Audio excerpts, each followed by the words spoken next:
The Green Party, under my leadership, is the only party that is giving concrete proposals to the Zambian people.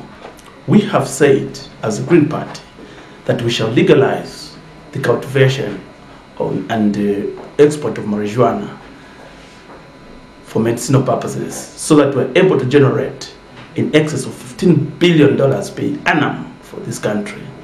And in this scheme which we are proposing to Zambian people, we're saying we're going to create 300,000 permanent jobs under Zambia National Service. And with this $15 billion we expect to dismantle our external debt, which currently stands at about $5 billion within a year. We also expect to dismantle our domestic debt, which is currently sitting at about $4 billion within a year. And we're saying the excess funds that we're going to get from the export of marijuana shall go to create new institutions. We're going to create the Agriculture Development Bank, which shall be used to finance high-value crops in the country. We're going to give loans to women, give loans to youths, so that they're able to enter into agriculture and be able to participate in a more meaningful way. We are saying we have depended so much on mining. From 1902 to date, we have been dependent on this mine, which is only able to generate $6 billion. Now, from the marijuana sales, we're able to generate twice what we are producing from mining. And yet, mining is very destructive on the environment. It is destructive on the health of individuals, and has created massive socio-economic dislocation of our Zambian people. And we're saying, as a Green Party, dependence on mining must go. We must go into renewable resources like marijuana for medicinal purposes. We are aware that marijuana, when cultivated, does not destroy the environment. In fact, it has value to the environment, and at the same time gives maximum benefits to the general populace. We are saying, from the resources that we're going to generate, we are going also to restore our depleted wildlife, our fisheries, our forests, and other economic resources. It does not make sense to us as the Green Party that deserts, countries that are in deserts, should have more wildlife than ourselves. Animals find safety and protection in deserts because in this country we have failed to look after them very well. We have depleted all the fisheries in Wapula, we have depleted the fisheries in northern province, we have depleted the fisheries in southern province, and we cannot continue like that. Zambia is one of the 10 countries in the world with the highest deforestation rate. Our forests are depleting at a very fast rate, and we cannot continue like that. So we as a Green Party are saying we are going now to invest heavily to ensure that we protect these economic resources, and the country is able to sustain these resources for ourselves and for future generations. We are saying we are going to abolish the Food Reserve Agency, which has created massive suffering to Zambian people since its creation in 1993. We are saying in its place we shall have to create cooperative unions. The cooperative unions, as it were in the past, where we had the Northern Province Cooperative Union, the Southern Province Cooperative Union, the Eastern Province Cooperative, and others, so that the people themselves are going to be shareholders in these cooperatives. And what government wastes on FRA, which goes in excess of $200 million, goes towards financing these cooperatives as grants, and then the cooperatives themselves also can generate resources from elsewhere to finance various programs. So that farmers are paid in time, the communities are not taken for a ride, as is the case now.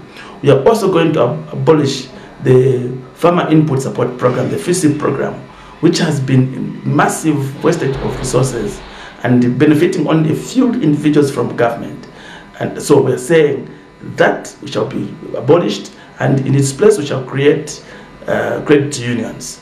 And the credit unions shall be able to provide the necessary support to the farmers so that the farmers can get adequate loans, not the 2, 3, 4 bags which they are getting now from this FISIP program, and we shall give them very good terms for payment of their loans. We are saying that The PF government, for example, has committed itself to construct 8,000 kilometers of road infrastructure in the country.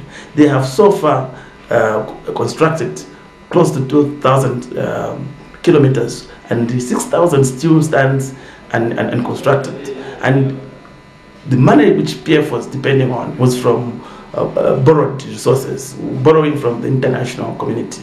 And so far, because of over-borrowed, government lacks resources to continue with this program. And we as a Green Party are saying we're going to continue this program by financing road infrastructure from the $15 billion that you're going to generate from marijuana sales.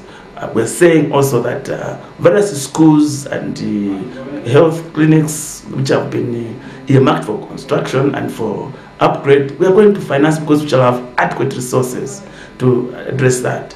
And then we're also looking at decentralizing central government. We believe that this centralized system of government, where all the resources are channeled to government alone in Lusaka, the central government, is creating imbalance in the benefit sharing. So we shall decentralize central government, where the executive capital is going to move out of Lusaka into Copperbelt. The legislative capital, Parliament, moves to Western Province, and the judicial capital, Supreme Court, moves to Kabwe. And we are saying, as a Green Party, that all ministries shall be distributed around the country, where, for example, the Ministry of Mines shall go to Northwestern Province, the Ministry of Fisheries shall go to Luapula Province, the Ministry of Agriculture shall go to Southern Province, the Ministry of Education shall go to Eastern Province, and so on and so forth.